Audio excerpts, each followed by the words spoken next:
Bom,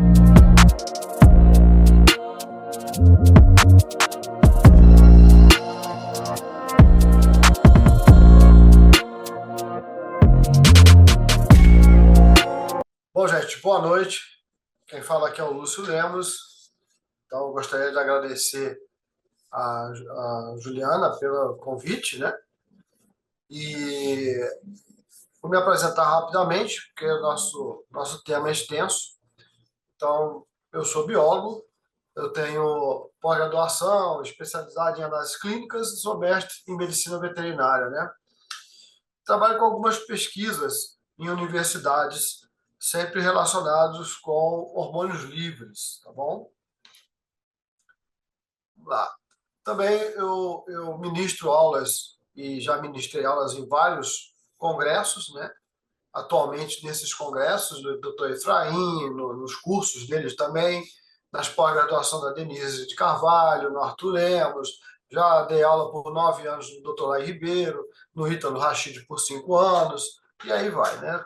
E tenho cursos, mais de 110 cursos que a gente realiza nesse decorrer desses anos, desses 15 anos que eu trabalho com a parte integrativa, né? E são cursos de 2 dias, falando sempre dessas questões dos hormônios esteroides salivares. Bom, é importante dizer que tudo que vai ser falado aqui é com base no que eu tenho de experiência em 50 mil pacientes que fizeram esses exames, né? Mais ou menos 450 mil exames desses 50 mil pacientes, e muita coisa da literatura também, que tem muita coisa, e agora me parece que está tendo um boom novamente com os hormônios esteroides salivares, porque estão muito relacionados com a questão de neurologia, de comportamento, e aí vai, tá? Bom, por que existe toda essa história, né, entre dosagens de hormônios é, salivares, séricos, urinários, né?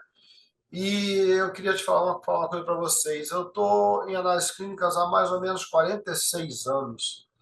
Então, eu passei por todas as fases das análises clínicas, todos os tipos de dosagens, de radiominissaio, quimiluminescência. Hoje em dia, a gente está trabalhando, começando a validar internamente no laboratório espectrometria de massas, tá? Então, tudo que eu faço vai migrar para a espectrometria de massas. Mas o mais importante é dizer que houve um avanço muito grande nos últimos anos, né, na análise clínica. As dosagens oficialmente começaram em 1931, tá? Mas, apesar do avanço, temos que lembrar que nós precisamos entender se nós estamos buscando os hormônios conjugados, que são aqueles que estão presos a proteínas carreadoras, que são SHBG, CBG, TBG, né? Proteína carreadora de vitamina D, ou se nós estamos buscando os hormônios livres, que são os mesmos hormônios esteroides que a gente dosa no sangue, mas eles estão na forma livre. Então é interessante entender disso, porque muitas vezes a gente tem uma visão de que basta você dosar no sangue e aquilo ali vai te falar qual é se aquele hormônio está funcionando ou não. Então eu trouxe aqui um exemplo, né? Por que a gente tem que aprofundar na pesquisa? Porque, veja bem, alterações de cortisol levam a todas essas alterações aí que vocês estão vendo, as bolinhas vermelhas representam o cortisol, né? Você vê que o cortisol realmente é um hormônio que, quando fora de sintonia, ele pode alterar muitas da nossa atividade. O DEA, a testosterona, os estrógenos em geral, a progesterona, a aldosterona, né? E o que acontece? Os hormônios, sintomas e sinais se sobrepõem. Muitas vezes o paciente tem clinicamente sinais e sintomas de cortisol baixo, e na verdade o que ele tem é cortisol muito alto ou cortisol com ritmo circadiano alterado. Então é importante a gente ter em mente que a mensuração, a dosagem fina, vai te mostrar exatamente qual é a questão funcional do seu paciente, tá? Então, lembrar, às vezes sintomas de testosterona baixa pode ser por causa de cortisol baixo, ou cortisol muito alto, ou estrona muito alta, ou estradiol muito alto, tá?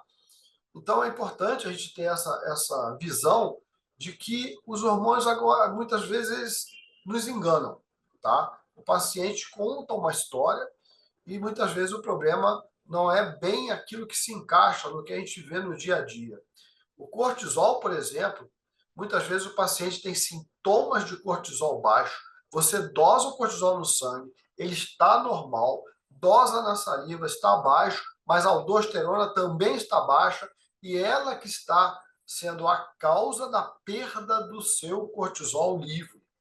Teu corpo produz cortisol normal, libera normalmente, mas ele é desnaturado em cortisona quando há falta de aldosterona. Então é só para a gente vai falar mais disso, mas é mais para entender como é que é complicado esse jogo.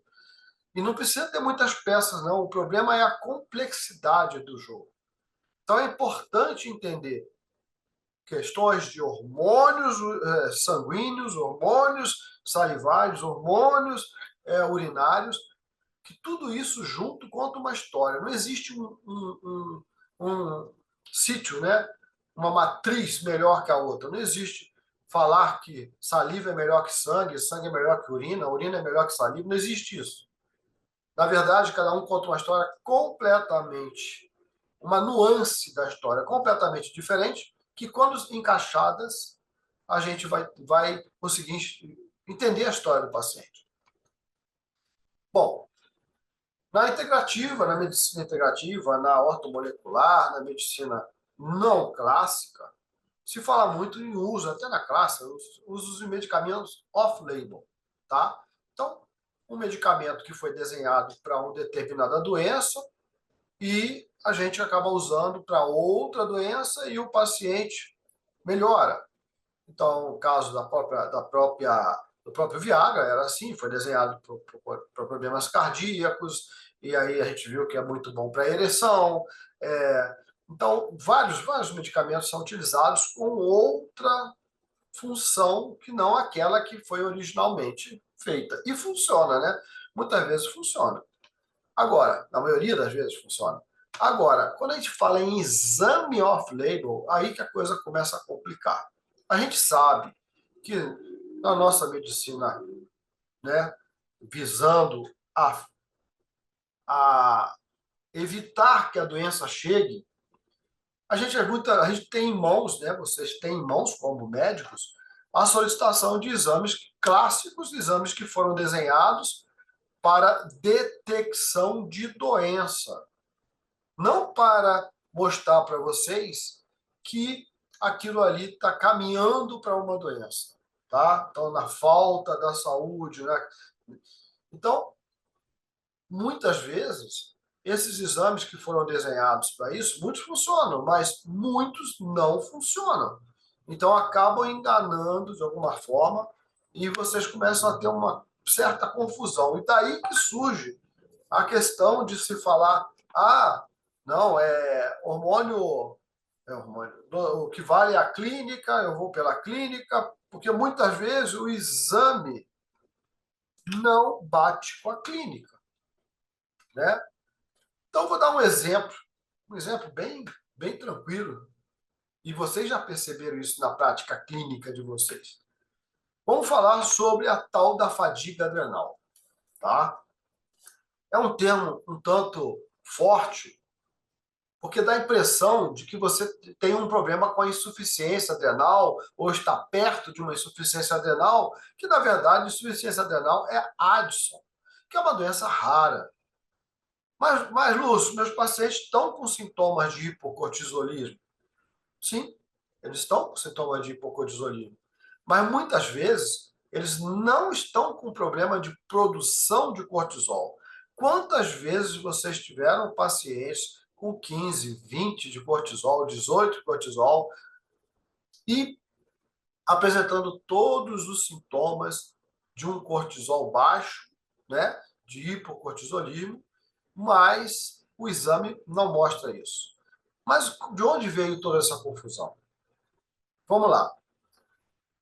Quando começaram a estudar sobre fadiga adrenal, lá nos Estados Unidos, foi procurado alguém de laboratório, o Lúcio de lá, e o médico falou, olha, eu estou estudando fadiga adrenal e eu quero, ou alguma coisa relacionada, eu quero exames.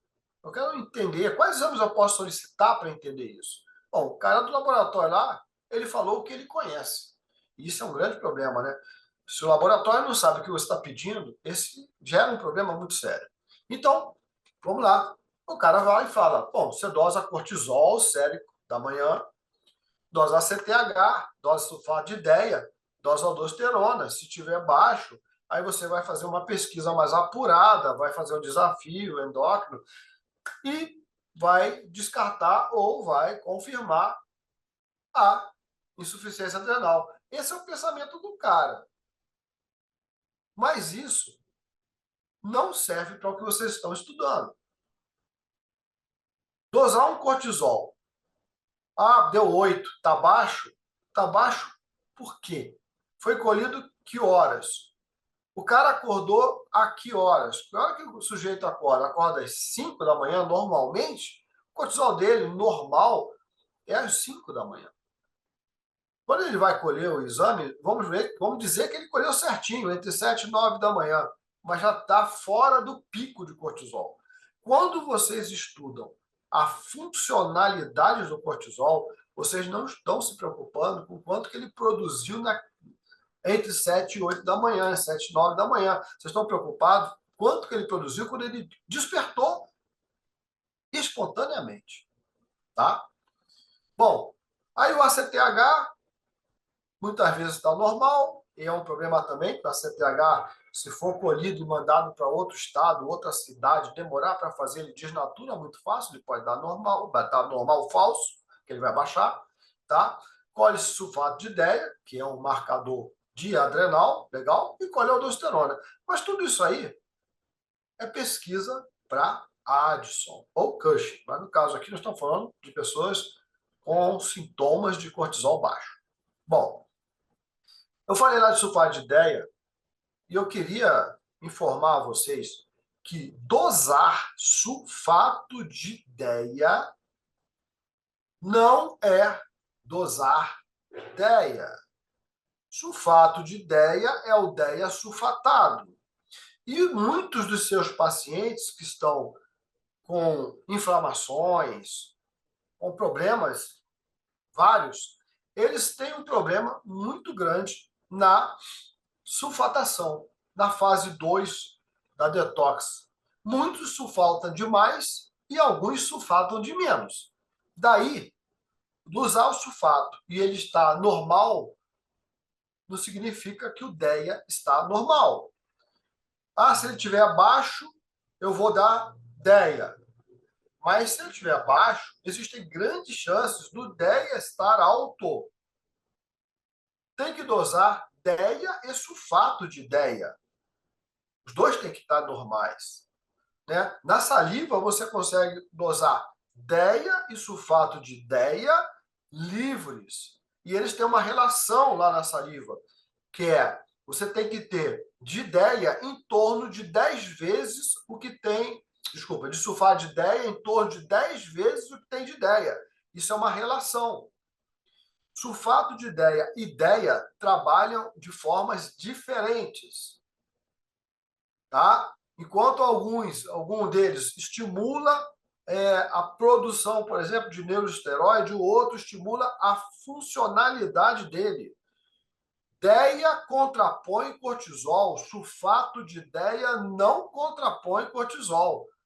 Então, dosar no sulfato de DEA e achar que você tem o DEA na mão gera problema. Porque você pode oferecer DEA a quem não precisa vai aumentar a DEA demais, porque ele não está sulfatando, porque o sulfato de DEA está dando baixo, e aí esse DEA vai para a estrona, por exemplo, vai para DHT, por exemplo, tá? Ah, vai para teste? Vai, mas na maioria dos homens vai para estrona, tá? E você pode também ter um sulfato de DEA muito alto e deixa de oferecer DEA para o paciente que está precisando. Então é importante entender isso. Não adianta dosar só sulfato de DEA, tá? Bom, o outro problema nessa questão toda é, mas por que eu vou dosar um cortisol salivar, né, em qualquer, que eu posso dosar em qualquer lugar, ele está estranho, se eu tenho convênio e posso usar no laboratório do convênio? Olha só, esse é um outro grande problema na dosagem de cortisol. O cortisol, dependendo do método que está sendo usado, o cortisol pode não ter algo muito importante, que é a especificidade. Não adianta um teste ser extremamente sensível se ele peca ao se misturar, a reação cruzada com cortisona. E a maioria dos testes de má qualidade em cortisol salivar são assim. Eles reagem com cortisona. E aí o cara está com cortisol baixo e dá resultado normal ou alto. Olha a confusão que gera. Então tem que procurar conversar com o laboratório e perguntar: o seu método tem quanto de especificidade? Pelo menos tem que ter 95% de especificidade, tá? Pasmem, tem laboratório que tem 60%. E toda reação cruzada. Está errado o laboratório? Não, não está errado. Esse tipo de teste é muito bom para pesquisar Cushing. Não importa se é o cortisol ou a cortisona. Eles querem saber se os dois estão altos, se um está alto, não importa. Para Cushing, tudo bem. Mas para fadiga adrenal, não serve. Então gera mais problema. E daí vem de novo a história. Ah, o exame não bate com a clínica, eu vou tratar de qualquer jeito. Por isso, tem que escolher muito bem o teste. Pergunta para o laboratório de sua preferência qual é a especificidade. Todos têm a resposta. E nenhum deles vai mentir, porque eles não estão errados. Você que tem que saber qual é o cortisol que ele usa, tá? Então, aqui, por exemplo, uma dica: se você pegar o resultado de cortisol salivar e estiver escrito dessa forma, inferior, valor normal, 8 da manhã, inferior a 19,7. Tá, inferior, mas a partir de quanto? Porque esse teste aqui está desenhado para Cushing, não está desenhado para se tiver com pouco cortisol livre, teu paciente terá sintomas. E o pior disso é que a maioria dos exames que são assim, dos kits que são assim, eles não têm uma boa leitura para valores baixos, porque não importa para eles. Tem que dar menor que 19,7. Morreu a nota. Entende? Então, às vezes, vem um 6, que é mentira, que às vezes era 15, 17. Não pode passar de 19. É isso que vocês têm que entender. E ao perguntar, né, para o laboratório qual é a especificidade, a coisa melhora. Tá? Então, outra coisa. Como colher? Todo mundo fala entre 7, 9, 8 e 9 da manhã para colher o cortisol salivar. Tá? Isso é uma pesquisa para Addison. Porque não importa. O que importa é que horas o teu paciente acorda e espontaneamente colhe. Ah, não está inventando? Não estou inventando, não. Vocês conhecem o INSCAR. O INSCAR manda exatamente isso. É, da endocrinologia, né? Índice CAR. Colher o cortisol ao acordar. Tá? É isso aqui também na curva de cortisol para pesquisa de alterações no eixo, no eixo HPA, né? Pode estar pesquisando alterações nos hormônios do eixo, não na adrenal em si. A adrenal pode estar funcionando muito bem, vocês vão ver isso acontecer. Então, despertou, não importa a hora. Foi às 5, foi às 6, foi às 10, foi às 9, é essa hora que vai colher. Ah, mas Lúcio, o cara colhe às 10, eu vou colher às 10? Não, mas se ele acorda todo dia às 10, vai colher às 10. É a hora que está tendo o pico. Atrasado? Tá, mas é a hora. Você tem que saber se ele pelo menos tem cortisol. né? Depois você vai colher de 16 às 17. Depois você vai colher de 22 às 23. E você tem os valores normais e não normal para isso. Agora, importante. Tem algumas linhas que colocam a coleta do cortisol por volta de meio-dia. Ótimo, também pode, tá? Mas mais importante que isso é colher na madrugada se seu paciente acordar espontaneamente de madrugada. Aquele paciente que fala, eu acordo às 2 da manhã todo dia. Então ele tem que colher. Porque eu vou falar uma coisa para vocês. Eu nunca vi isso lá fora nos Estados Unidos, ninguém fala nada disso. Já fiz curso lá, ninguém fala nada disso. Mas mais ou menos 40% dos seus pacientes, ou mais, dos seus pacientes que despertam de madrugada têm mais cortisol do que durante o dia, naquele horário da madrugada. Então, com o eixo circadiano completamente alterado. Tá? Eles precisam, muitas vezes, de um tratamento direcionado para readaptar. Muitos têm, tá? Acordou de madrugada, mas acordei para fazer xixi. Ninguém precisa acordar para fazer xixi. A não ser que sejam pessoas que têm o hábito, como era na Idade Média, são os índios ainda índios, não índios civilizados, que acordam, tipo, meia-noite, 1 hora, tem algum tipo de atividade, leitura, sexo, comer, dançar, o que for, e volta a dormir. Tem 2 ciclos de sono. Na Idade Média era bem desse jeito, porque o cara ia dormir 6 horas da noite, 5 horas da noite, e acordava, e depois dormia e acordava de novo às 5 da manhã. Mas eram ritmos próprios. Então, o macete é perguntar para o paciente o seguinte: você sempre acordou de madrugada, desde criança? Ou isso começou há pouco tempo e você está piorando o seu estilo de vida, a sua energia, depois que isso começou a acontecer? Então tem que colher se estiver acontecendo, tá? Eu coloquei isso em 2013. Tá? De lá para cá, o número de pacientes que têm problemas de ritmo circadiano com cortisol altíssimo de madrugada tem crescido muito, tá?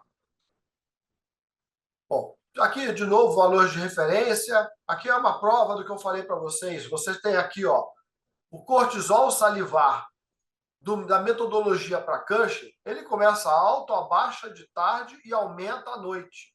O cortisol salivar puro, quando você dosa só cortisol, a curva cai o tempo todo, vai lá para baixo.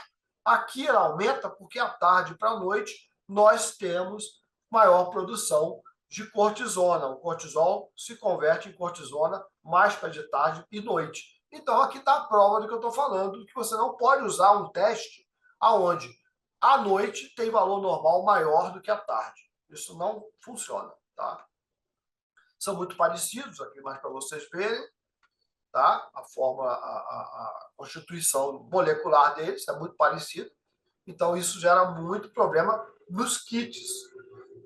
Kits de massa, espectrometria, não tem problema com isso, porque a gente não dosa por anticorpo, a gente dosa por molécula, a gente busca a molécula. Então, você pode ter até os dois ao mesmo tempo naquela saliva e você consegue enxergar os dois separadamente. Tanto que existem testes que falam sobre isso. Então, aqui é o que eu falei, ó. Reação cruzada com progesterona e DEA, um teste de cortisol com reação cruzada com progesterona e DEA. Aí você dá DEA para a pessoa, dosa o cortisol depois de 2 meses e aumenta o cortisol, não é o cortisol que está aumentando. O DEA está reagindo, reação cruzada. Você deu progesterona e aumentou o cortisol. Não está aumentando o cortisol, não. Está aumentando no kit, lá na máquina, mas no sangue da pessoa ou na saliva, isso não é real. Então tem que tomar muito cuidado com isso. Né? Estriol. Se você usa dose de estriol de 4 miligramas, por exemplo, você vai ter em alguns testes, alguns, não são todos, tá? Alguns testes, por isso que eu peço que vocês falarem qual é a especificidade do teste. Você pergunta para o cara qual é a especificidade. Se for menor que 95%, você está correndo risco. Outro problema para quem colhe cortisol é usar algodão. Não se usa algodão para pesquisar fadiga adrenal. É diferente de se pesquisar Cushing. Para Cushing não tem problema, os laboratórios não estão errados. Errado é a gente que vai buscar um exame que não foi feito porque a gente está estudando.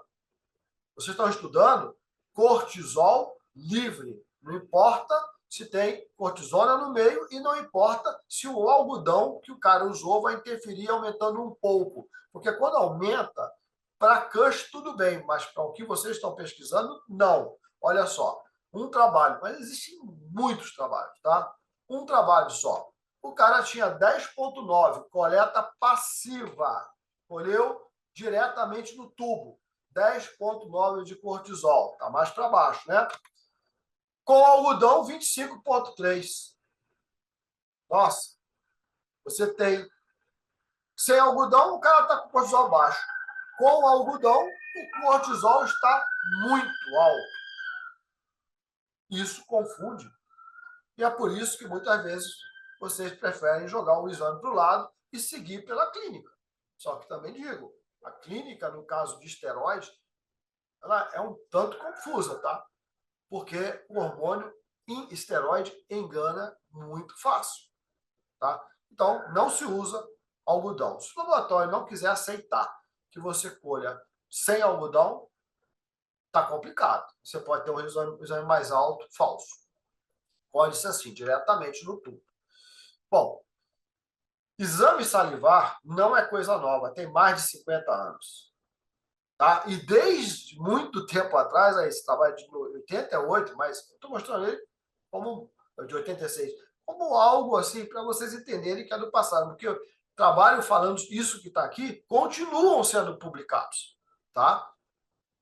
Então, esteroide SHBG, gente, CBG, não é mal. Ele existe para te para proteger do excesso de hormônio livre. Acreditem, excesso de hormônio livre é complicado.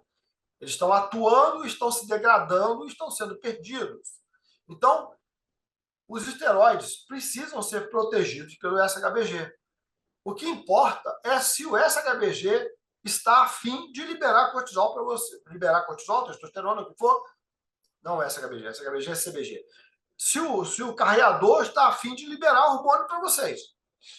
Tá? Então, enquanto eles estão presos, eles estão inativos, estão guardados, estão na reserva. Tá? E aí, é aquilo que eu falo. Hormônio no sangue, testosterona no sangue, cortisol no sangue, tudo isso é reserva, não está ativo e não significa que está se liberando para agir. Tá? Então, essa aqui é uma molécula do SKBG. E é que eu estou falando é uma coisa tão antiga que o Guyton já tem isso escrito, falando que os hormônios, mais de 99% fica preso. Isso aqui do caso da tiroxina. Mas todos são assim. As quantidades grandes de hormônios servem como reservatório. Você pode ter 800 de hormônio de testo, mas não está liberando o suficiente. Basta você estar com hipotireoidismo, por exemplo, seu corpo está frio, aquele SHBG vai segurar sua testosterona. Seu fígado está ruim, está acidificando, ele vai produzir SHBG ácido, vai segurar mais do que deveria.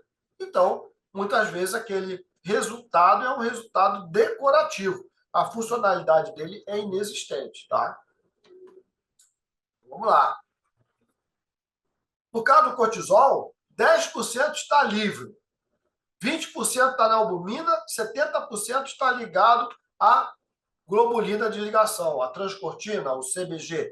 Então, assim, só 10% do teu cortisol está realmente ativo, funcionante. Isso se o seu hormônio, seu SHBG, não, seu hormônio, não, sua proteína lá, o SHBG, tiver a fim de liberar. Porque senão, às vezes, libera 1, 2%. E isso é suficiente apenas para você não morrer. Mas te deixa com uma qualidade de vida péssima. Logo, ter 20 de cortisol não significa nada no sangue, nada. O importante é que ele esteja acima de 18 na saliva. Tá? Aqui, temperatura e o poder de afinidade, aquilo que eu falei. Quanto menor a temperatura do teu corpo, mais prende seus hormônios. Vocês aprenderam lá que tem que tratar simultaneamente adrenal, pâncreas e tireoide. Se não tratar a tireoide, teu corpo não aquece. As mitocôndrias precisam de cortisol. E o cortisol precisa das mitocôndrias para se liberar do sangue e cair no tecido. E vira um ciclo vicioso. Tanto que, quando você está com febre, o seu CBG libera mais cortisol com mais facilidade para o efeito anti-inflamatório. Tá bom? Então, aqui a relação, né, da temperatura com a capacidade de ligação da proteína, né, carreadora. Então, tá aqui, isso aí eu vou mandar depois para vocês, o PDF, para vocês poderem entender, né, que enquanto mais frio o teu corpo, menos suas mitocôndrias estão sendo ativadas pelo cortisol. Lembrar, cortisol é um hormônio permissivo. Ele sai ativando os receptores dos outros hormônios. Se você não tem cortisol livre em quantidade suficiente, você pode ter um monte de hormônios e eles não estão ativos ou estão se degradando. Daí que eu falo da enganação, que é o hormônio que consegue fazer com a gente. Parece que a testosterona está baixa. Faz no sangue, está normal. Faz na saliva, está normal. Mas o cortisol está no pé. Então, essa testosterona não vai ser ativada. Tá? Isso para todos os hormônios. Progesterona também. Tá? Eu estou falando aqui muito de SHBG, CBG. Um exemplo para vocês. Como é que acontece no dia a dia? Você tem X de SHBG, X de CBG. Os hormônios vão sendo produzidos pelas glândulas, vão cair no teu sangue, vão se prender à albumina e muitos, a maioria, vai se prender ao SHBG. Eles têm uma ligação química que depende de pH e temperatura. Eles vão ficar presos aí, tá? E o restante dos hormônios que chegarem e não encontrarem lugar são os hormônios livres. Aos poucos também, o teu corpo vai liberando, por degradação do próprio SHBG, vai liberando os hormônios e em alguns momentos o SHBG empurra hormônio nas células, nos tecidos. Ele não é mau. Ele consegue, através de proteínas, passar pela parede do vaso sanguíneo e chegar em alguns lugares.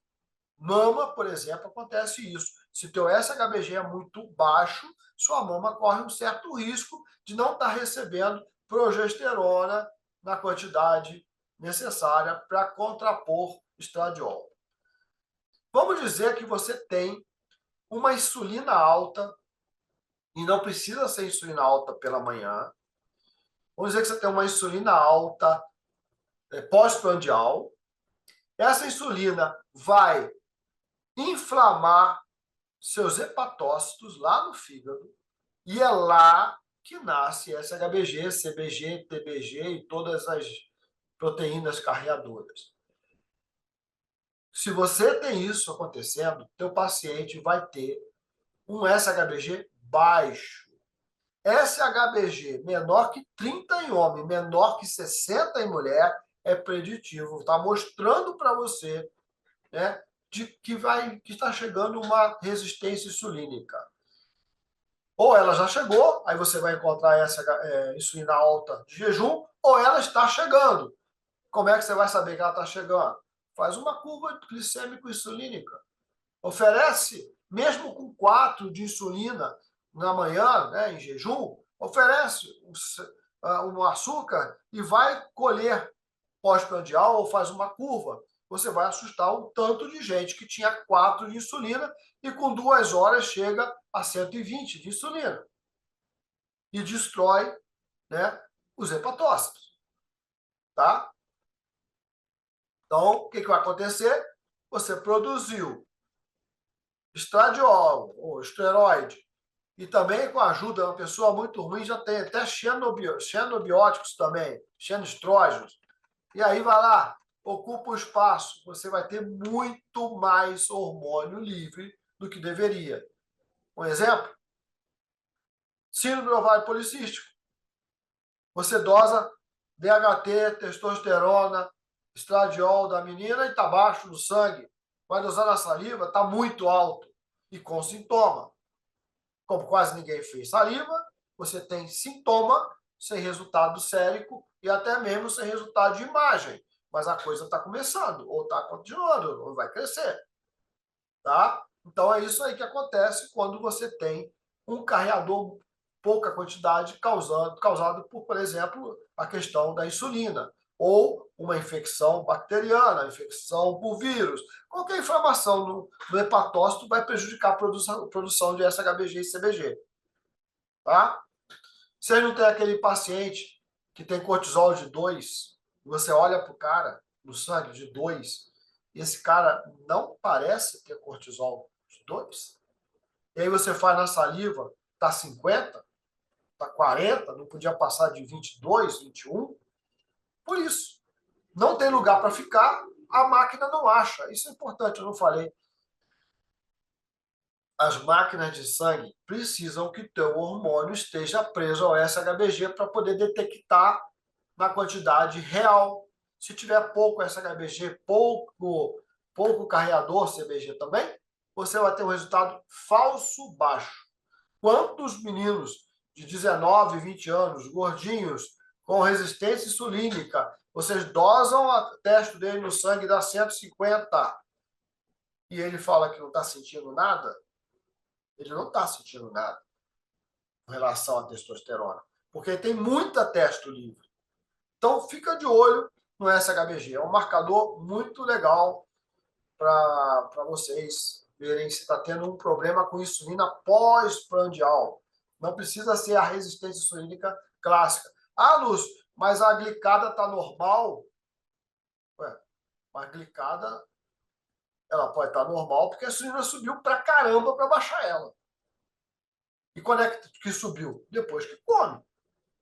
Vai dar normal, mas a insulina está subindo e está inflamando o cara. Não é só hepatócito, né? Está inflamando de todo jeito, né?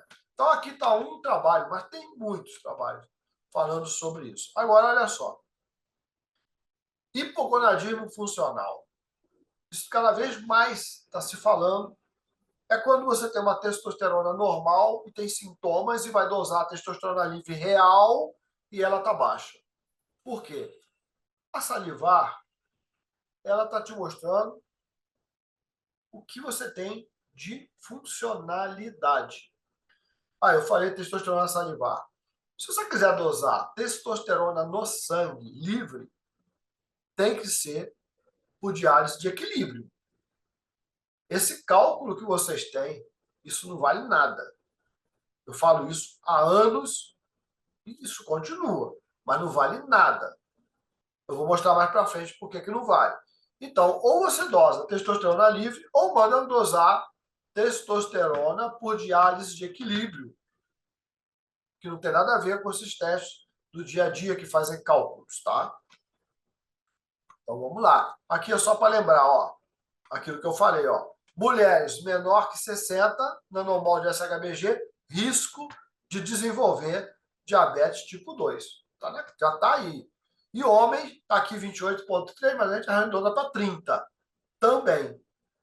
Então, fiquem de olho no SHBG.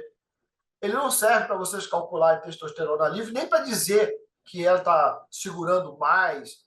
SHBG não vale pela quantidade dele, vale pela qualidade dele e pela qualidade do ambiente que ele está. Então, você pode ter um cara com 70 de SHBG liberando mais testosterona livre do que um cara com 40 de SHBG que bebe muito, está com uma esteatose e o fígado dele está ruim, produzindo SHBG ruim, que é ávido, segura toda a sua testosterona. Eu acho que isso que eu estou falando para vocês, vocês começam a cair um bocado de ficha de paciente que não bate nada com nada. É isso aí. Tá? Ou esse sujeito tem um SHBG de 50 e tem hipotireoidismo subclínico, é só temperatura, pouca coisa. O SHBG dele fica ávido no frio, segura mais o hormônio, fica bonito no sangue e fica fraco na ação. Tá? Isso aí, ó. Isso tinha que ser abolido da saúde. Abolido, tá? Calcular testosterona livre. Cara, isso aí não funciona, vocês vão entender por quê. Quando você entra no site, tá? Pega esse site aí, digita lá e acompanha comigo, enquanto a gente conversa aqui. Você abre, vem lá, Free Testosterone. Olha que interessante. De cara, todo mundo já tem 4,3 de albumina. Como assim? Se o cara tiver um problema renal, é 4,3? De cara, 4,3. Faz parte da fórmula. E aí você digita, né? Aí aqui assim, até brinco, né? Faça teste de calculado e ganhe $1, né? Ganha uma albumina, economiza $1, né?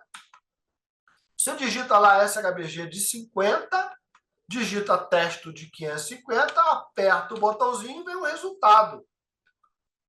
Poxa, testosterona de 8,97 nanograma. Tá normal. Como é que chega nesse cálculo? Como é que chega esse resultado? É um cálculo onde eles falam que o SHBG, por quantidade, é que define quanto você tem de livre. Isso é uma conta matemática, isso é linear. O ser humano não é linear. Se o teu corpo é frio, esse 50 pode ser extremamente ávido. Se teu corpo está com a pH ácido no fígado, está produzindo SHBG extremamente ácido. Se teu paciente tem genética para aumentar a afinidade do SHBG, está segurando tudo. Se ele teve uma inflamação hepática, está segurando tudo. Pô, esse 50 não quer dizer que é bom, tá? Bom, vocês estão vendo aqui em negrito, logo abaixo? Eu também não tinha prestado muita atenção nisso, não, né? Ah, olha que interessante, eu esqueci de falar. Quanto menos essa HBG, mais chance de falsos níveis de teste total. Isso já começa a complicar. Às vezes você dosa 250, mas se você dosar o sangue total, que ainda não tem no Brasil, mas vai ter, eu vou trazer, o cara está com 500. Ué, mas por quê? Porque no sangue total tem hemácia junto. E a hemácia, ela tem uma gordura. E o hormônio é lipofílico e agarra nela. E quando eu centrifugo para fazer o exame, vai todo mundo para o fundo do tubo. Então o resultado é falso. Tá? Bom, então eu vi, depois de muito tempo, que tinha um aviso grave lá embaixo, em negrito, tá vendo? Bem aqui, ó, embaixo. Aí você vai puxar e está escrito o seguinte: isenção de responsabilidade. Os resultados dessa calculadora não devem ser utilizados exclusivamente para tomar ou abster-se de tomar qualquer decisão, em qualquer caso ou circunstância, sem a consulta prévia de especialistas ou profissionais. Vamos falar que tem que procurar o laboratório, né? Nenhuma responsabilidade é assumida por sua correção ou adequação a qualquer propósito. Ou seja, os caras lá na Bélgica que criaram essa coisa aí em 90, 89, 90, 91 e mandou para o Brasil, mandou para o mundo todo, todos os laboratórios calculam testosterona livre com essa coisa aí, estão avisando que não pode tomar decisão. Quer piorar? Vocês usam isso para fazer um diagnóstico, né? Auxílio diagnóstico, mas vocês também usam para saber se a dose está legal, né? Olha aqui embaixo. Olha aqui embaixo. Perigo, né? Essa testosterona calculada não pode ser usada quando você está usando quantidades maciças de esteroides, porque o SHBG vai se ligar a ele na quantidade que ele consegue, mas ele satura, e aí o resto fica solto. E aí aquele cálculo ali só considera quanto você tem de SHBG em quantidade e que ele segura X%. E os outros 1000% que estão livres circulando em você? vai dar resultado subestimado e você sempre vai achar que a testosterona livre está baixa porque o cálculo está falso. E aí você acha que, por exemplo, tem que levar a testosterona para 1.000 no homem, para 200 na mulher, para poder dar um resultado mais ou menos na calculada. Nossa, isso aí é brincadeira, tá? Olha aqui, isso aqui que interessante, ó. O SHBG segura nas mulheres de 35% a 75% do hormônio que está no sangue. Nos homens, de 14% a 50% dos hormônios que está no sangue. Olha só, cara. Só de pensar nisso, você vê a variação que é. Cada um de nós segura um X, tá? Bom, vamos lá. Vamos lá. Voltando para o cálculo. Esse cálculo vem... Ninguém está enganando ninguém não, tá, gente? Os caras que criaram estão avisando para não usar para diagnóstico e tratamento, não tomar nenhuma decisão com base nisso aqui. E os laboratórios avisam, vem escrito lá embaixo. Testosterona livre calculada. Então ninguém está enganando. Tá bom? Não é ilegal, mas eu considero imoral. Mas tudo bem. Vocês estão vendo aqui, ó. O cara tem tudo isso, mas se ele for, né, você apertou aqui, você tem um resultado. Tá, mas vocês lembram que eu falei aqui, ó, que para mulher e para homem a capacidade de ligação é diferente? Onde está o botãozinho rosa, não sei se vale ainda, mas o rosa para mulher? É para homem ou para mulher? Será que é por isso que chama free testosterone?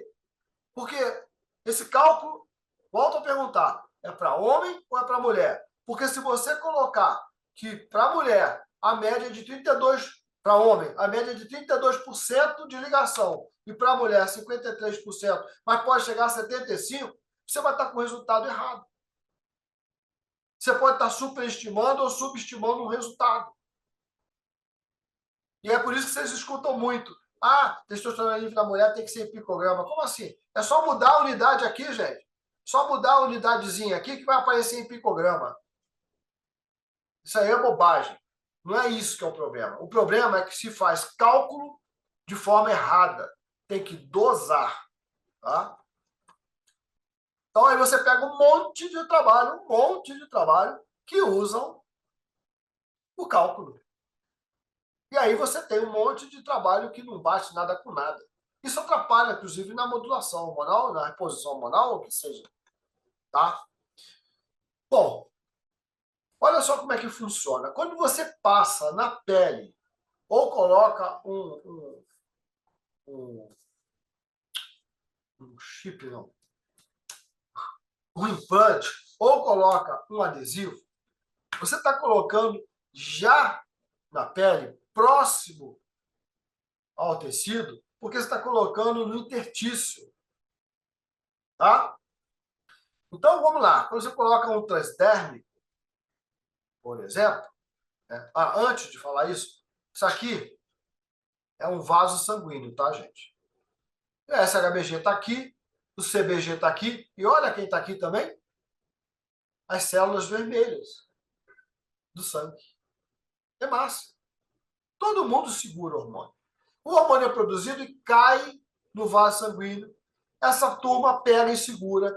O que sobra cai no interstício, vai sinalizar as células do tecido e também vai ficar presa às células adiposas. Quando você passa um transdérmico,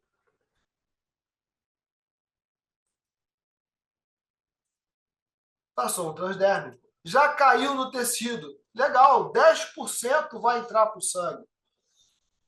10%. E os outros 90%? Vão ficar no interstício. Gente, os trabalhos mostram que a permeação é ótima, só que não chega no sangue. Não tem que chegar no sangue, gente. Se na fisiologia o corpo produz e joga no sangue, e do sangue vai cair no tecido, para que o cara que inventou isso há mais de 50 anos que o transdérmico é antigo. Para que o cara vai querer que vá para o sangue se tem que cair no tecido e você vai usar todo dia uma pequena dose? Que é mais ou menos o que acontece quando você faz um implante também. No primeiro mês aumenta tudo, depois abaixa, você vai ver lá na saliva, tá legal também.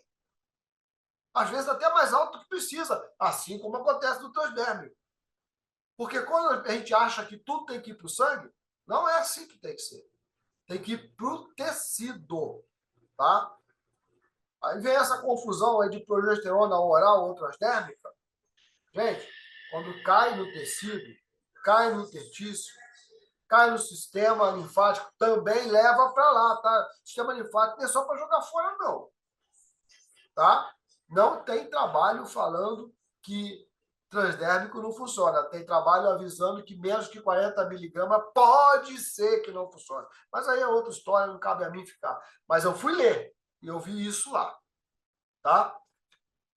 Bom, então tá entendido, né? Que é assim que acontece. Olha só aqui, ó.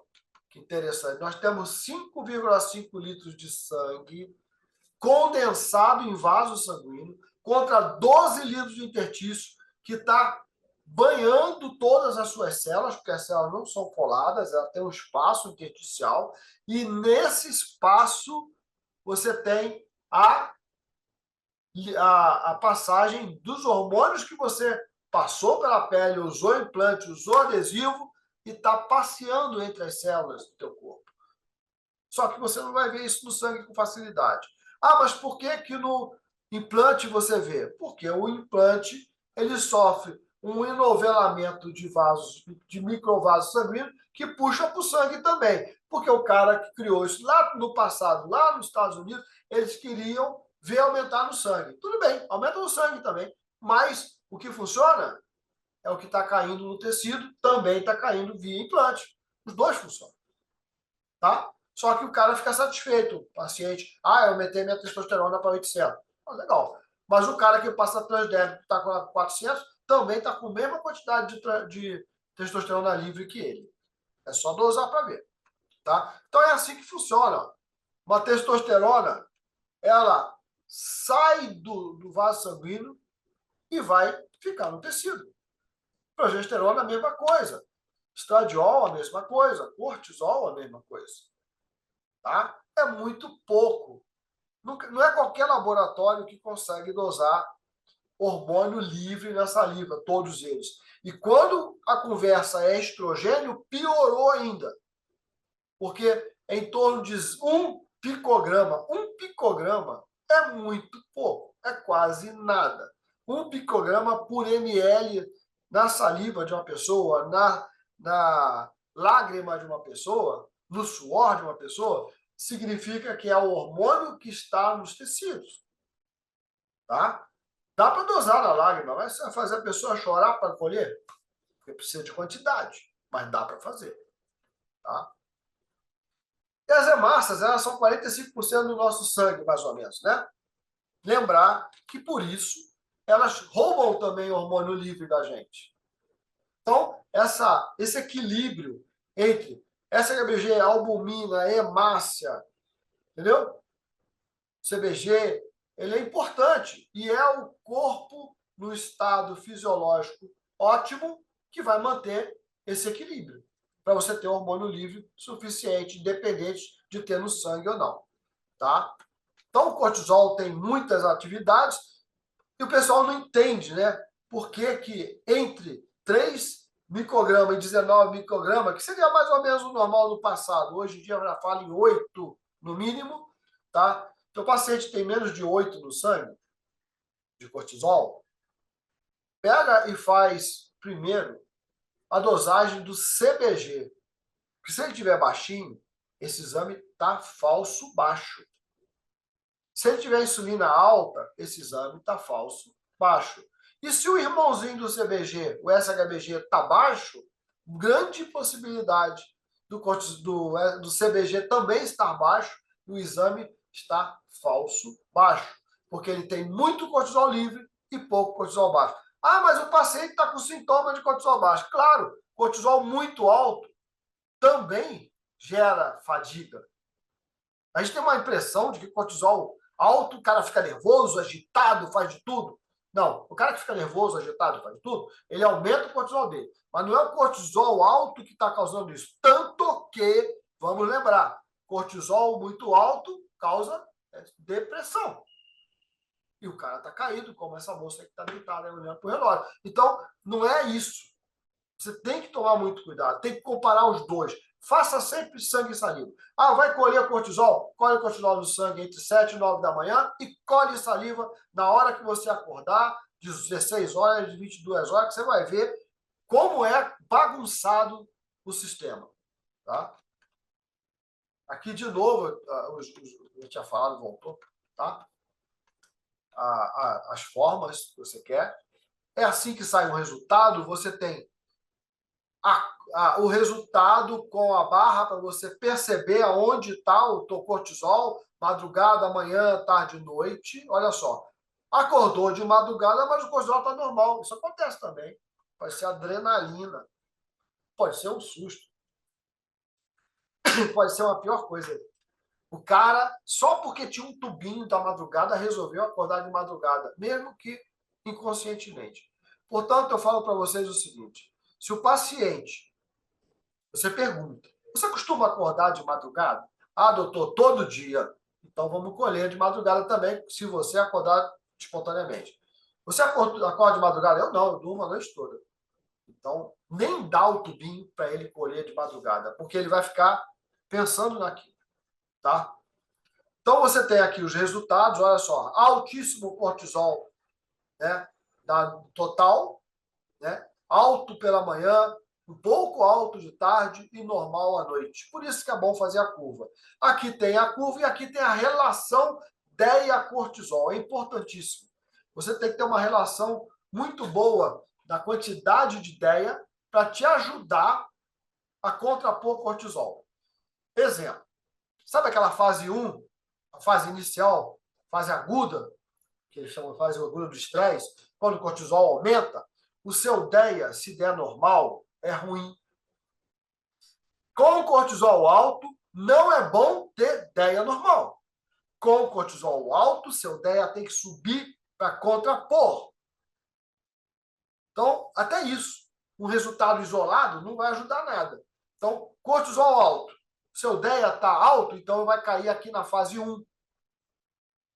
Muitos pacientes vocês vão fazer com cortisol alto e DEA normal. Vai cair aqui. Não é bom. Aqui também, cortisol alto com DEA baixo. A bolinha, para a esquerda, é DEA baixo. Para a direita, é DEA alto. Para cima, é cortisol alto. Para baixo, é cortisol baixo. Então, essa bolinha vai mostrar que a relação entre os dois não está boa. Mas o importante, você pode ter um cortisol, né, uma relação boa com os dois altos ou os dois baixos. Então tem que ficar sempre olhando. Ah, desculpa, é isso. Você pode ter uma relação boa com a curva toda alterada, porque a relação é em cima de um número absoluto, uma quantidade absoluta total de cortisol e de DEA. Não pega ritmo circadiano alterado. Então tem que olhar para a curva sempre, tá, gente? Então você olha assim, ó, a curva desse cara, aparentemente está toda alterada. Você vai lá na curva, está mesmo. Ó. Não podia passar da linha verde, está no alto, olha. Quase de manhã e de tarde, alta. De noite, normal. De madrugada, normal. Tá? Então, vamos a um exemplo? Então, tem lá, paciente com todas as alterações. Isso aí é real. O paciente escreveu isso aí para gente. Tá? Então, estabilidade emocional, diminuição da libido, alteração de humor, avidez por carboidrato, e aí vai. Tudo isso, depressão, acne, ansiedade, tudo que mexe com o cortisol. Né? O cortisol mexe, causa isso aí. Mas não dá para saber se é alto ou baixo, né? E importante lembrar, ó, o paciente escreveu aquilo tudo, mas essas alterações elas podem estar presentes com cortisol alto ou cortisol baixo. Normalmente, na fibromialgia, você tem ele baixo. Quanto mais baixo, o limiar da dor é menor. Tá? Então, olha lá. Olha um exemplo. Sinais e sintoma de fadiga crônica. E olha o cortisol do cara total, 18, tá bom. Mas olha a curva do sujeito. Baixa de madrugada, baixa de despertar, quase alta de tarde e alta à noite. Então, entre ritmo circadiano alterado. É importante estudar o ritmo circadiano. Teve um camarada que falou que sintomas de hipocortisolismo não advêm necessariamente de hipocortisolismo. Você pode ter o cortisol normal, mas não consegue liberar da forma livre. Você pode ter o cortisol normal que libera na forma livre e degrada para cortisona. Você pode ter cortisol normal que libera para a forma livre, não degrada, mas não alcança o receptor. Mas você pode ter o cortisol normal que libera a forma livre, não degrada e alcança o receptor, só que com o ritmo circadiano alterado. Você vai ter sintomas de fadiga. Porque você não vai dormir, vai acordar um trapo, cansado, e não vai entender o que está acontecendo, e vai procurar o médico e vai ficar dessa forma, né? Vai trabalhar com isso aí, ó. Isso aqui é importante. Sinais e sintomas de problemas com progesterona, problema com testosterona, problema com estrogênio, e, na verdade, eles estavam normais quando você dosa, aí você liga para o Lúcio, porque a gente tem uma vantagem, né? Se você precisar debater sobre o seu exame do seu paciente, você vai me achar e a gente vai conversar sobre isso, tá? Então, olha lá, aí tá tudo normal. Aí eu pergunto, mas quanto tá o cortisol? Pô, o cortisol tá alto pra caramba. Pô, o mesmo cara, o cortisol, que sensibiliza receptor para os hormônios funcionarem, quando em excesso, não deixa os hormônios funcionarem. E se tiver muito baixo, ele não está lá para fazer funcionar. Além do mais, você vai ter uma série de outros problemas metabólicos por falta de cortisol ou por excesso de cortisol. Então, os sintomas vão sim se sobrepor e vão causar uma confusão.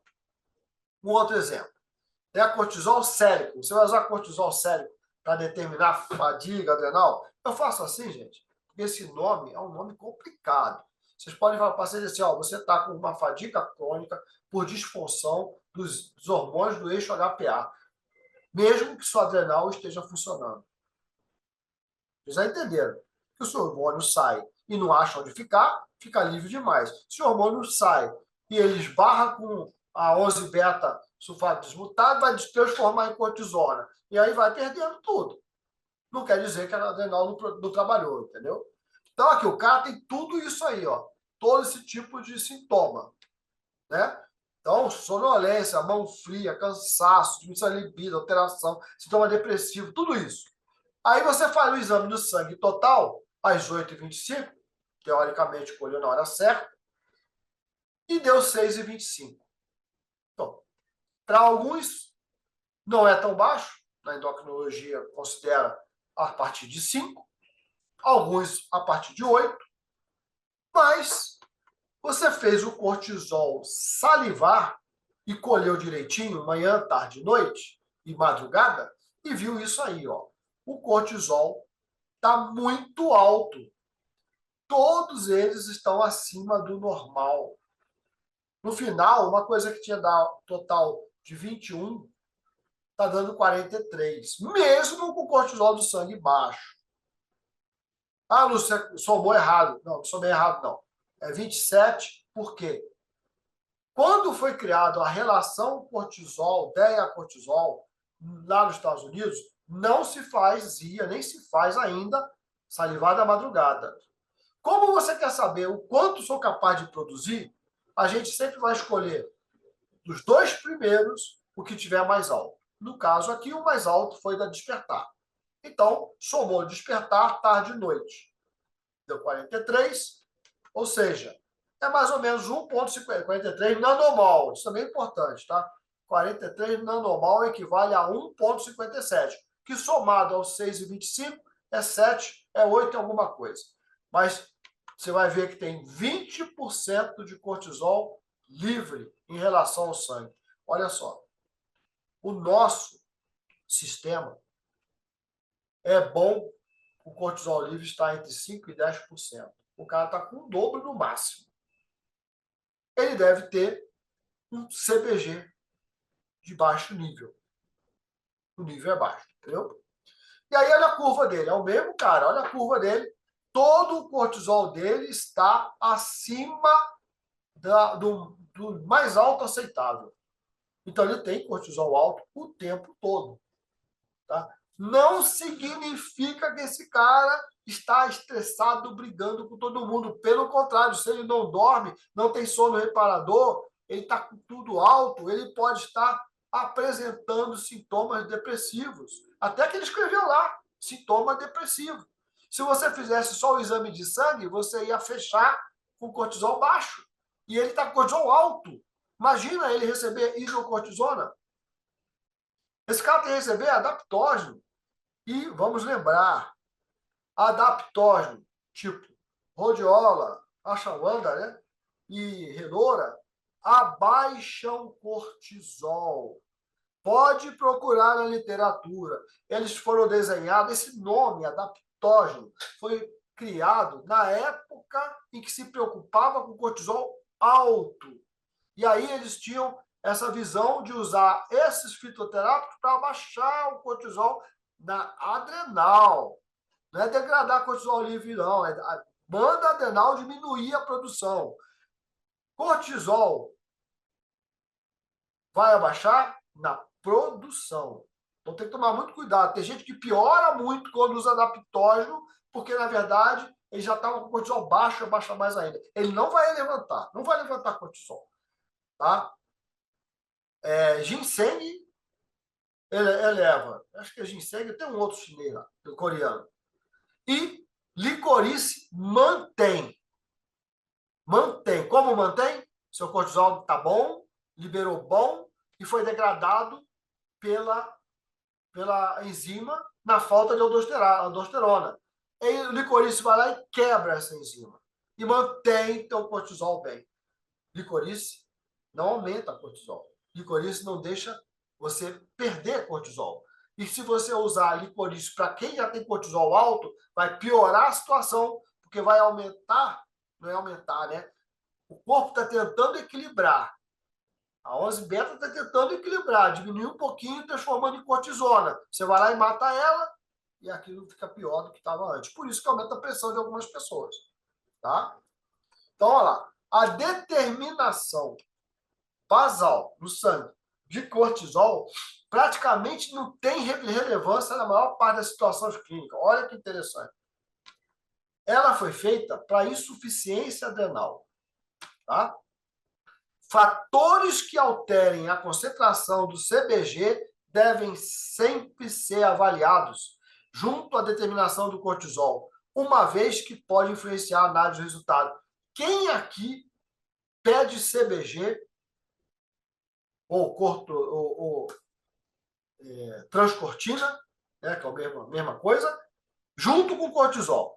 Se ela estiver baixo, o resultado está falso baixo. Se ela estiver muito alta, está usando estrógeno oral ou anticoncepcional oral, vai aumentar CBG. O resultado de cortisol vai dar alto, mas em compensação você não tem quase nada livre. Quem pede CBG? E fora isso, se o CBG estiver normal, quem garante que o hipotireoidismo não está segurando todo o cortisol da pessoa? Quem garante que uma gama GT de 70 não está segurando todo o cortisol do CBG? Então, está no livro, mas ninguém fala, né? E aí vocês dosam e confundem. Tá? Padrão de cortisol desregulado, aquilo que eu mostrei para você, o cara tem cortisol alto fora do horário, madrugada e manhã, ou madrugada e noite. Risco cardiovascular, pelo cortisol alto, fora do horário. Tá? Então, aqui, ó. De novo, tem que tomar cuidado a relevância da disfunção do eixo HPA em transtorno psiquiátrico. Cara, o que eu vejo de muita gente com alteração. Porque o corpo, o cérebro produz DEA, o cérebro sulfata DEA, produz testosterona, produz DHT, produz estradiol. O cérebro é uma comunidade à parte que produz seus próprios hormônios. Tá? Aqui mais um exemplo, cortisol de madrugada altíssimo, baixo de manhã, alto e normal à noite. Alto à tarde, normal à noite. exemplo para vocês, tá? De novo, o que eu falei, muito cuidado ao dosar essa ideia isoladamente. Dosa com ideia, isso, essa ideia e ideia. Lembrando que no sangue só vai mostrar a capacidade produtiva, não a atividade dos hormônios, tá? Então aqui, ó, é bonitinho no livro, tá? O DEA vira sulfato que volta para DEA, tá? Mas isso aqui não é assim. Medicamento altera, alteração hepática altera,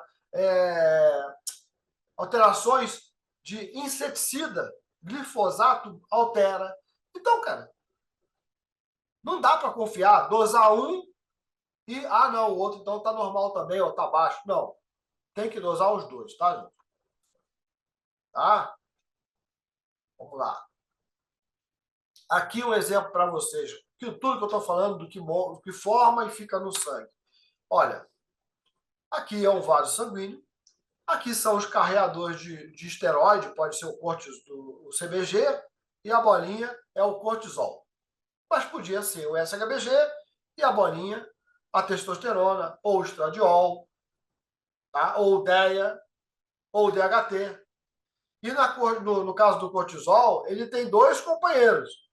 Um é a aldosterona e o outro é a progesterona. A progesterona não se prende ao SHBG, se prende ao CBG, tá? Por isso que a mulher grávida tem mais cortisol livre.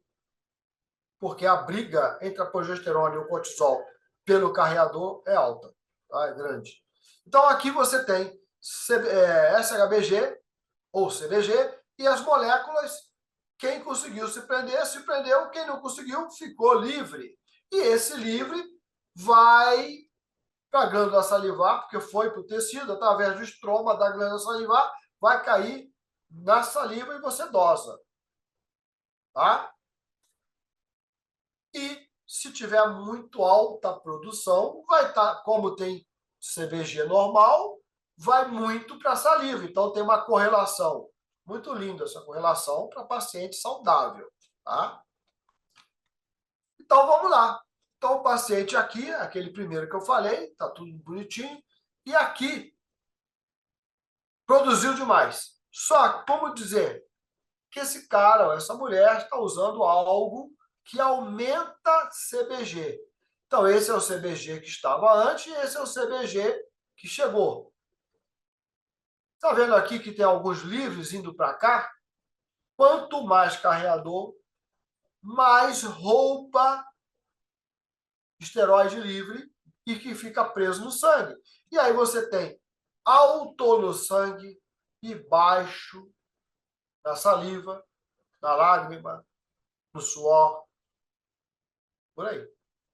Então, aqui você dosa o que está reservado, mas se essa reserva tiver com alguma anomalia, vai segurar mais do que deveria e vai baixar a liberação e você vai ter uma sintomatologia de testo baixa, de progesterona baixa, de cortisol baixo, de estradiol baixo, mas está tudo aqui guardado. Não está conseguindo chegar no tecido e na saliva. O equilíbrio entre tecido e saliva é ótimo. O equilíbrio entre tecido e lágrima é ótimo. Tá? E aí você acha aqui, ó, a determinação basal do cortisol no plasma praticamente não tem relevância na maior parte da situação. De novo, isso tem que entrar na cabeça. Porque cortisol no sangue só serve para indicar que talvez você tenha AIDS, se você não tiver uma insulina alta. Né? Então, aqui. Olha que legal. A medição total do cortisol também fornece subestimação, lembra lá do testosterona também subestimada? Da resposta ao estresse. Uma vez que não explica a elevação do cortisol livre real, né, que está lá no sangue, devido à saturação do CBG. Olha só. O CBG só consegue segurar 600 nanomol de cortisol. O resto vai ficar livre porque não teve lugar. Você dosou no sangue e ele está mais ou menos. Mas na saliva, no tecido, ele está muito alto. Esse é o detalhe. E quanto menos você tem de CBG, porque ele não está sendo produzido porque o hepatócito está doente, mais grave é isso aí. E aí você vê aqui, ó, como resultado, existe a preocupação de que pacientes sejam superdiagnosticados com hipoadrenalismo com base na medição do soro cortisol total. Não é o Lúcio que está falando. A literatura toda fala isso. 2010 já falava isso, mas antes disso já falava, hoje ainda fala. Não se dosa cortisol para se estudar funcionalidade do sangue, para se dosar a funcionalidade de cortisol. Todo mundo também está falando, não se dosa testosterona no sangue para ver a funcionalidade da testosterona. Tá? Aqui, de novo, um resultado, olha, alto de madrugada, está no amarelo, baixíssimo pela manhã, baixíssimo pela tarde, começa a ficar normal na noite, um resultado baixo no total. Você vai olhar um ACTH normal e uma cortisol no sangue normal. Olha o que o laboratório aqui, porque não é o meu, é outro, falando a mesma coisa que vocês ouviram falar o tempo todo aqui. O uso de medicamento contendo estrogênio ou similar pode interferir na dosagem laboratorial do cortisol, determinando o aumento das suas concentrações séricas. E aí, lá no sangue, na saliva, está baixo, está com sintoma, está sentindo mal, precisando de tratamento, mas cortisol está normal. Deu de 14, podia estar 18, depende de como. Tá? Agora, não é só medicamento, o cara esqueceu de falar aqui. Também, se tiver usando, se tiver com o hipotireoidismo, vai aumentar o CBG também. Olha como é complicado estudar isso. Tá? Aí, mais um exemplo. Suor noturno, falta de energia, depressão, diarreia, diminuição da libido, aumento de circunferência abdominal, diminuição da massa muscular, sonolência, sensação tal. 5,6 de cortisol, baixo também no sangue. Aí você, pô, morreu, né? Morreu a nota. Não, vamos dosar o cortisol na saliva? Vamos lá. Pô, deu 5,10. Também deu baixo. Aí, ouviu o Lúcio falar e resolveu colher, né? No sangue está assim, ó, na saliva está 5, tá vendo?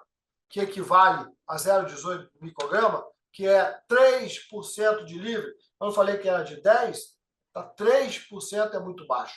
Aí colheu manhã baixo, mas de madrugada 10. À tarde 21 e à noite 11. O cara tem 43 de cortisol salivar total contra os 5 de cortisol no sangue. E, além do mais, ele tem ritmo circadiano alterado. Ele precisa de um adaptógeno à noite, de um DEA à noite. Tá? Talvez resolva sem precisar com a hidrocortisona de manhã. Talvez. Ele tem que saber o que está causando esse cortisol alto. Ah, ele briga quando chega em casa, ele bebe, é muito carbo, sei lá. O problema dele, ele chega para você falando que ele é um nada. O cara é um nada. O cara não consegue dormir, acorda com cortisol baixo, não quer ir trabalhar, não quer fazer mais nada. Não consegue, né? Querer até quer. Ao contrário da depressão, com cortisol lá no alto, o cara não quer. Esse aqui quer, mas não consegue. Adoece à toa. Tá? Não pode discutir que tem que sentar. Os hormônios outros, nada funciona direito. Funciona na hora errada. Né? E, além do mais, ele reclama que tem que tomar Vertix todo dia e não adianta nada. Mas se você olhar, a aldosterona dele está baixa. A aldosterona livre salivar baixa, sintomas de labirintite que não curam com labirintite, tá? E pior, começa a roubar o cortisol do cara. E às vezes, essa aldosterona está dando baixa na tentativa de tirar o cortisol livre em excesso para transformar em cortisona. Várias hipóteses. O importante é que talvez um licorice para ele pela manhã vai melhorar, porque quebra a enzima da manhã que está comendo o cortisol do cara e aquilo vai subir. Tá? Aqui é como funciona o que eu estou falando para vocês. Né? A 11-beta-hidroxisulfato dismutase 2 rouba teu cortisol, transformando em cortisona. Tá? Então, temos que trabalhar isso aí.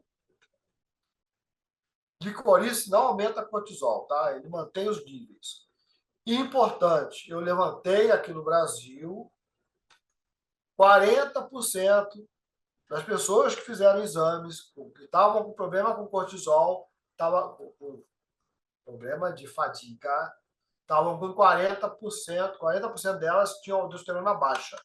49% estava normal e 10% estava alta. Esses dois.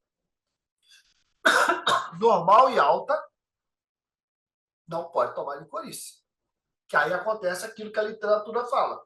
Aumenta a pressão arterial, tem retenção hídrica e vários problemas, tá? Então, 59% dos pacientes aqui no Brasil que estavam com alterações no cortisol, para baixo, para cima, o que seja, tinham sintomas de cortisol baixo, mas, na verdade, não era causado por perda para cortisona, tá? Como é que você faz a coleta? Madrugada, manhã, tarde e noite, para fazer a curva, tá? Bom, gente, estamos chegando no final. Então, uma dica desse cara aí, John Lee, cara. John Lee trabalhou com isso. Ele morreu, sei lá, há uns 15, 20 anos, mas ele trabalhou com isso muitos anos, com modulação hormonal, com progesterona, no caso, com vários. E ele falava uma coisa bem interessante. Os hormônios trabalham juntos em harmonia para se apresentarem no concerto da vida. Lançar um hormônio aqui e acolá, de maneira casual, é como unir uma banda de heavy metal tocando junto com uma orquestra clássica. Não tem harmonia. Os hormônios são engenheiros poderosos dos processos corporais e equilibram os mesmos por sintonia fina. Hormônio livre é a sintonia fina. É aquela pequena quantidade, de 1 a 10%, depende qual é, que realmente está funcionando. Não é a carga pesada que está no sangue. Tá? O tempo, a quantidade e a forma utilizada são críticos. Para cada paciente é uma questão. Pode dar um exemplo? Se teu paciente tem sulfato de ideia salivar alto, aí é o salivar, tá, gente? E ideia salivar baixo, não adianta dar DEA oral. Tem que dar DEA transderme, porque todo DEA que você está dando está virando sulfato e o DEA que precisa não fica. Ele vai sulfatar. É melhor trabalhar com um especialista que monitorará com clínica e exame laboratorial. Quando você começa a fazer exame de hormônio livre, você vê que a partir daquele momento a clínica está batendo com o exame. O exame de sangue engana. Se você não quer fazer hormônio livre, não precisa fazer. Mas não confia no resultado do sangue. Quer ver um exemplo?